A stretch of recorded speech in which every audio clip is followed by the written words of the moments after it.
اب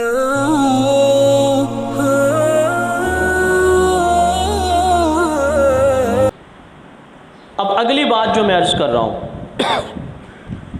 اس پہ آپ کی 100% توجہ ہوگی۔ اس واقعے سے آپ کو ایک تو یہ پتہ چلے گا کہ اللہ کی محبت کو حاصل کرنے کے لیے کن کن مراحل سے گزرنا پڑتا ہے۔ اللہ کی محبت کو حاصل کرنے کے لیے کن مراحل سے گزرتے ہیں، اور جب اللہ کی محبت حاصل ہو جاتی ہے تو پھر دل کی کیا کیفیت ہوتی ہے، اگر آپ نے میری اگلی بات کو پک کیا تو۔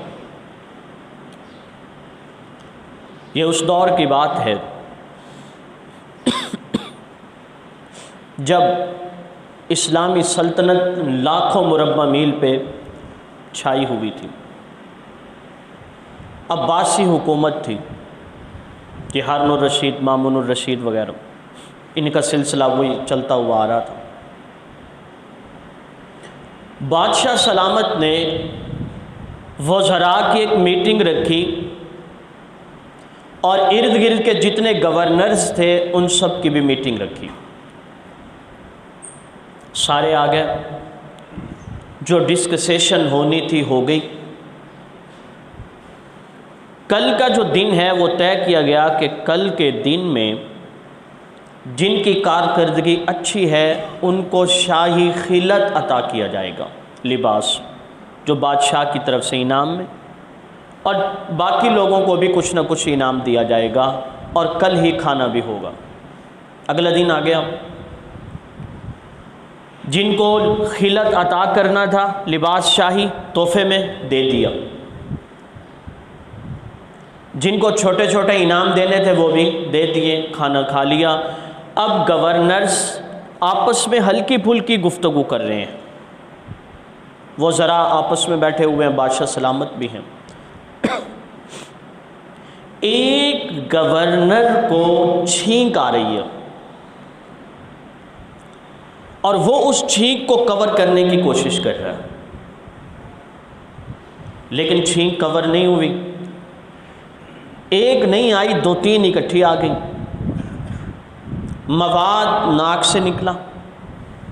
اب یہ بڑا عجیب موقع ہوتا ہے کہ اسپیشلی لوگ بیٹھے ہوں اور پھر سب کی نظر ادھر ہو جائے، بادشاہ سلامت دیکھنے لگ گئے، وزراء دیکھنے لگ گئے، سب گورنرز کی نظر آ گئی اور وہ مواد بھی نکلا ہوا ہے۔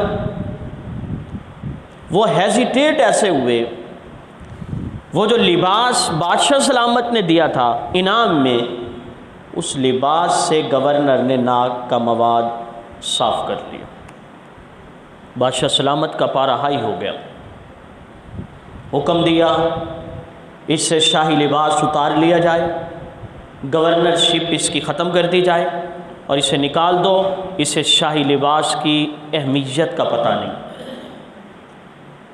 نکال دیا گیا، ماحول گرم ہے۔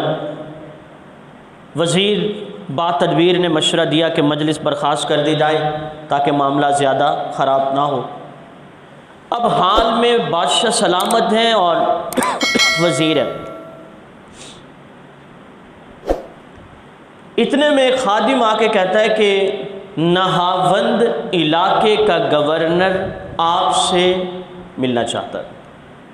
بادشاہ سلامت نے کہا لے آؤ۔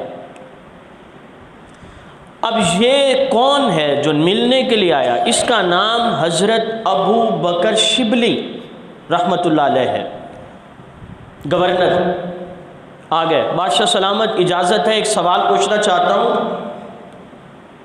بادشاہ سلامت کہتے ہیں اجازت ہے، سوال کریں۔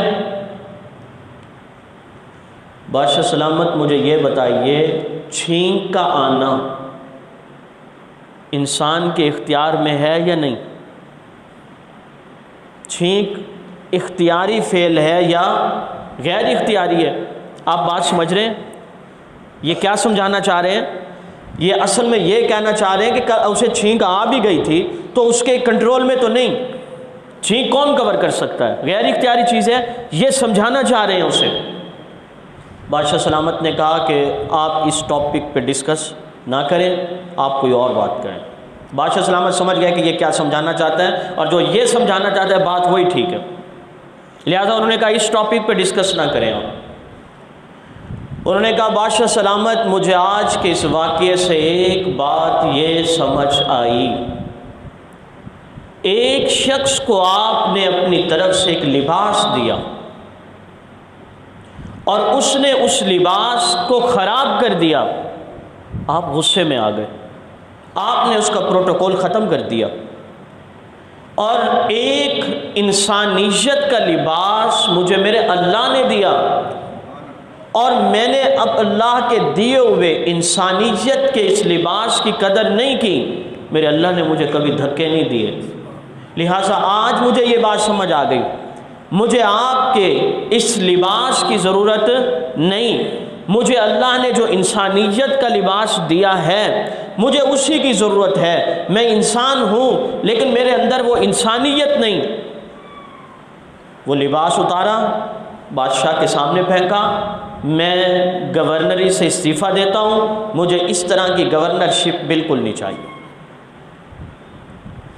باہر آ گئے. اب سوچنے لگے کہ دل کی دنیا تو میلی ہو چکی ہے، آلودہ ہے گناہوں سے، اندر من کی دنیا تو ناپاک ہو چکی ہے، کس کے پاس جاؤں جو دل کے اس برتن کو صاف کر دے.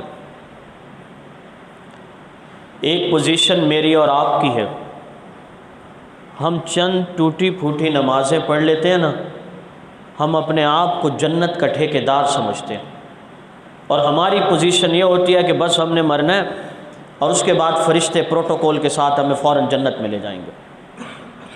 یہاں دیکھیے سوچ رہے ہیں گورنر کے من کی دنیا کو کیسے صاف کروں، باطنی نعمت اپنے دل میں اللہ کی محبت کو کس سے حاصل کروں. خوش نصیب لوگ تھے وہ، اس دور میں ولایت کے سب سے بڑے ولی سرتاج اولیاء جنید بغدادی رحمۃ اللہ علیہ زندہ اور حیات تھے. کون تھے؟ بولو بولو سارے بولو. حضرت جنید بغدادی رحمۃ اللہ علیہ. وہاں سے چلے حضرت جنید بغدادی کے پاس آ گئے.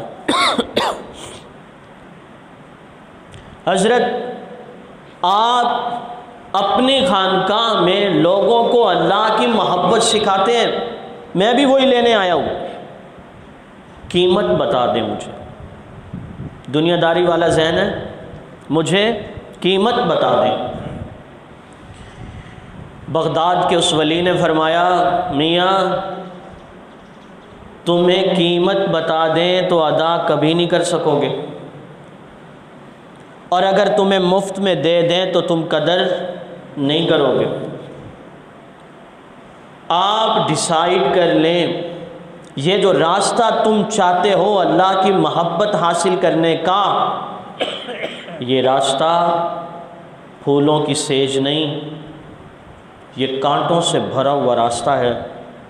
یا تو آغاز نہ کرو، اور اگر آغاز کرنا ہے تو پھر اسے مکمل سیکھو اور اللہ کی محبت حاصل کرو. حضرت شبلی رحمہ اللہ فرماتے ہیں حضرت گورنرشپ چھوڑ کے آیا ہوں، مجھے بس اب اللہ کی محبت چاہیے. یہاں سے آپ نے باتوں کو بڑی توجہ سے پک کرنا ہے. فرمایا کہ کیا کرتے رہے ہو؟ گورنر تھا، نفیس مزاج، شاہی پروٹوکول لینے والا بندہ. فرمایا جاؤ بغداد میں گندھک کی دکان کھولو. کس کی؟ گندھک. 1 سال تک چلاؤ. اب نفیس مزاج بندہ گورنر، گندھک کی سمیل الگ سے، پھر کسٹمر کی بحث اور تمہیز الگ سے. وہ تو دن گنتے رہے. سال ختم ہوا، بھاگے بھاگے آئے حضرت سال مکمل. فرمایا اچھا دن گنتے رہے ہو، جاؤ 1 سال اور گندھک کی دکان بناؤ. اگلا سال گزر گیا، پتہ ہی نہ چلا. بلایا، آگے کتنے سال ہو گئے؟ 2 سال. اب آپ نے خانقاہ کے ایک مرید کو کہا کشکول لاؤ. کیا لاؤ؟ پیالہ جس میں بھیک. یہ پیالہ لے جاؤ بغداد کی گلیوں میں پھرو، بھیک لو۔ اب یہ جا رہے ہیں، ادھر جاتے ہیں ادھر جاتے ہیں، وہ تانے دیتا ہے وہ تانے دیتا ہے، 1 سال تک بغداد کی گلیوں میں بھیک مانگتے رہے۔ سمجھ آ گئی کہ یہ ساری مخلوق نہ دینے والی ہے، دینے والی ذات صرف کس کی ہے؟ 3 سال بیت گئے۔ 3 سالوں کے بعد رئیس الاولیاء حضرت جنید بغدادی رحمہ اللہ نے فرمایا کہ اب میری مجلس میں بیٹھ سکتے ہو۔ کتنے سالوں کے بعد؟ 3 سالوں کے بعد کہا اب میری محفل میں بیٹھنے کے قابل ہو۔ چند مہینے وہاں پہ بیٹھے، اللہ اللہ سیکھی۔ فرمایا جب گورنر تھے تم تو تم نے لوگوں کے حقوق دبائے ہوں گے، زیادتیاں کی ہوں گی، فہرست بناؤ، 3 دن ہے تمہارے پاس، جب سے بالغ ہوئے ہو اپنے ذہن پہ زور دو کس کے ساتھ زیادتی ہوئی، کس کو پیسے دینے ہیں۔ 3 دن کے اندر لسٹ بنائی گئی۔ فرمایا اب جاؤ، جا کر ان سب سے معاف کرا کے پھر میرے پاس آنا۔ حقوق العباد ادا کیے بغیر بندہ اللہ کی محبت حاصل کر ہی نہیں سکتا۔ اور ہماری سوسائٹی کی مثال یہ ہے، لکڑ ہضم پتھر ہضم، ہر چیز کھائے جا رہا، حلال حرام میں کوئی فرق نہیں، اور جنت کا ٹھیکیدار بھی ہے یہ۔ ہماری پوزیشن یہ ہے بشمول میرے، ہمیں کوئی حقوق العباد کی پرواہ نہیں ہے۔ ہم کہتے ہیں ہماری جیب گرم ہونی چاہیے، اور پھر اس کے بعد اس سے بڑی خباثت یہ ہے، پھر ہم کہتے ہیں ہم ہیں ہی حاجی ثناء اللہ۔ فرمایا پہلے جاؤ حقوق العباد معاف کراؤ۔ 2 سال تک یہ لوگوں کے پاس معافیاں مانگتے رہے، 2 سال جاتے، مکان بن رہا ہوتا، اس سے کہتے ہیں کہ یار میں نے تمہارے ساتھ زیادتی کی تھی، معاف کر دو۔ وہ کہتا ہے مکان تیار ہو رہا ہے، مزدوری کرو، جب مکان مکمل ہو جائے گا تو تمہیں معاف کر دوں گا۔ اس طرح اپنے بندوں پر، اللہ کے بندوں پر جو زیادتیاں کی تھی وہ معاف کرائیں۔ کتنے سال لگ گئے؟ 2 سال کام کرتے رہے، ان کی ڈیمانڈ پوری کرتے رہے۔ اب ٹوٹل کتنے سال ہو گئے؟ 5 سال۔ اب انا ختم ہو چکی ہے، تکبر ختم ہو چکا ہے، مخلوق سے بھیک مانگی ہے، سمجھ آ چکی ہے کہ مخلوق کیا چیز ہے، اور لوگ بھی راضی ہو چکے ہیں، خالق بھی راضی ہو چکا ہے کہ میرا بندہ میری محبت حاصل کرنے کے لیے 5 سال سے ٹھوکریں کھا رہا ہے۔ اب آ گئے حضرت بغدادی رحمہ اللہ کے پاس۔ جیسے ہی حضرت کے پاس آئے، فرمایا شبلی اب بیٹھو نا، ادھر آؤ۔ حضرت شبلی آ گئے، یوں سینے سے لگایا۔ اس کو کہتے ہیں نسبت اتحادی، جو ایک سینے سے دوسرے سینے میں اللہ کی محبت ٹرانسفر ہوتی ہے۔ یاد نہیں آپ کو غار حرا میں جب تشریف لائے تھے جبریل علیہ السلام پہلی وحی لے کر، یا رسول اللہ اقرا پڑھیے۔ آقا فرماتے ہیں ماں نہ بیکاری، میں پڑھا ہوا نہیں۔ 2-3 دفعہ ہوا ایسے، جبریل امین نے یوں پکڑا، آقا کو دبایا، اور وہ جو کیفیت تھی ٹرانسفر کر دی۔ اب آقا سورہ الگ کی پہلی 5 آیات پڑھتے ہی جا رہے ہیں۔ اب حضرت بغدادی رحمۃ اللہ علیہ نے من کے دنیا کو صاف کر کے مخلوق کی محبت نکال دی، نفس کو کچلوا دیا، اور اب اللہ کی محبت حضرت شبلی رحمۃ اللہ علیہ کے دل کے اندر ٹرانسفر کر دی۔ اب کیا ہوا؟ آنکھ کا دیکھنا بدل گیا،